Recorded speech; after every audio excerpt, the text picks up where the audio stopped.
Democrats love scaring the hell out of old people. The latest attempt to scare seniors is an oldie but a goodie. That Donald Trump is going to take away their Social Security. Here's how it was framed in a CNN op-ed.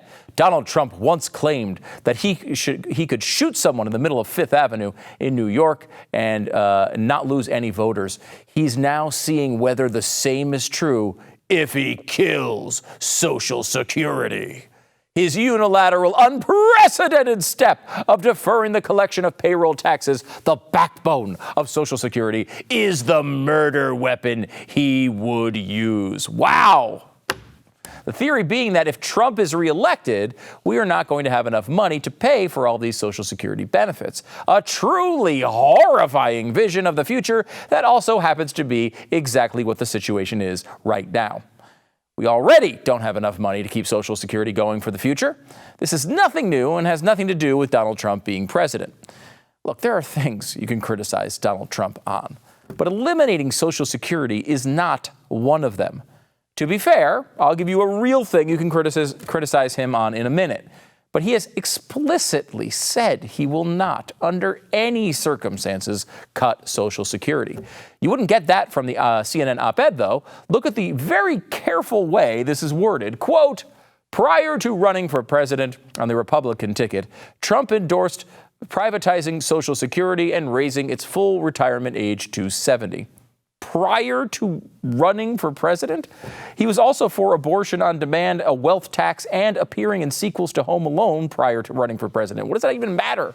Why on earth would you be talking about that now?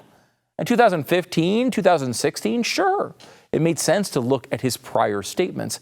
But now, he has not only run for president, he actually is the president. In case you were actually wondering what Trump currently thinks about Social Security, here is a little glimpse. But we're not going to hurt the people who've been paying into Social Security their whole life, and then all of a sudden they're supposed to get less. Every Republican wants to do a big number on Social Security. They want to do it on Medicare. They want to do it on Medicaid. And we can't do that. And it's not fair to the people that have been paying in for years, and now all of a sudden they want to be cut.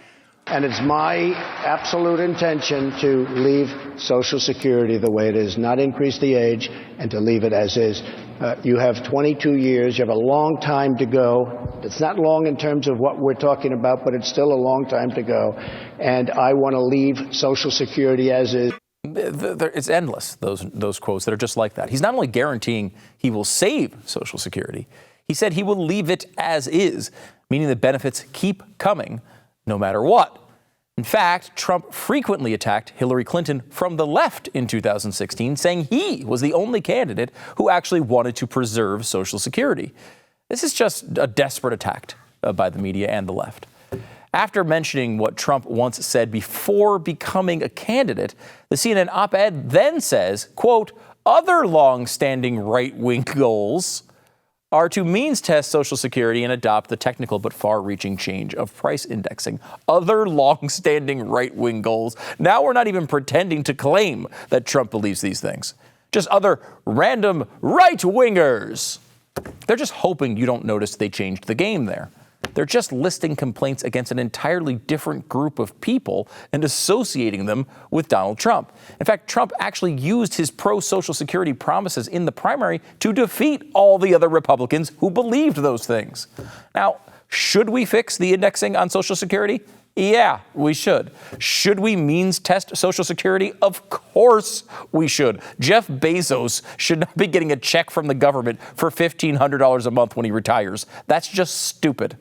But Donald Trump is not proposing any of that, and he has no interest in playing with these programs at all. He has stated over and over and over again he will not touch them.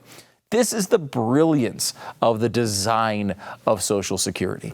FDR explicitly designed the tax to be separate in order to make sure it would never go away.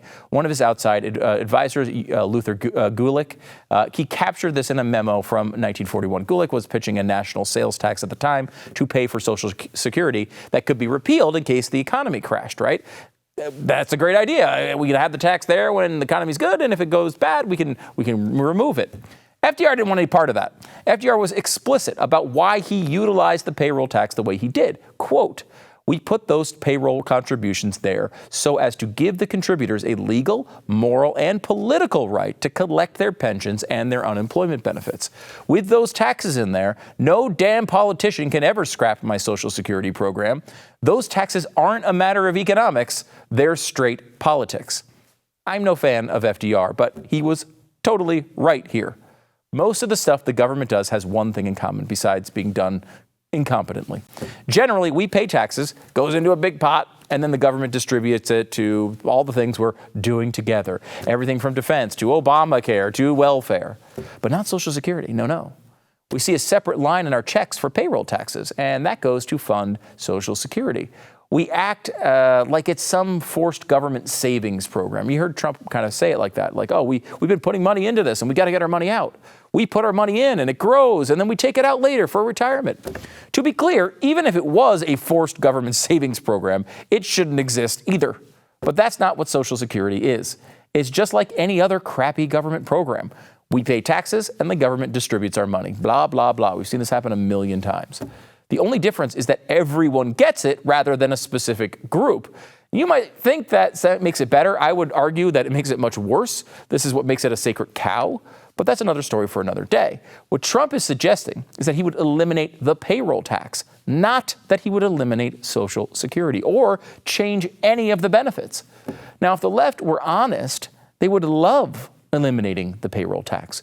It's a regressive tax, That means people on the lower side of the income scale actually pay a higher percentage of their income than those at the upper end of the scale.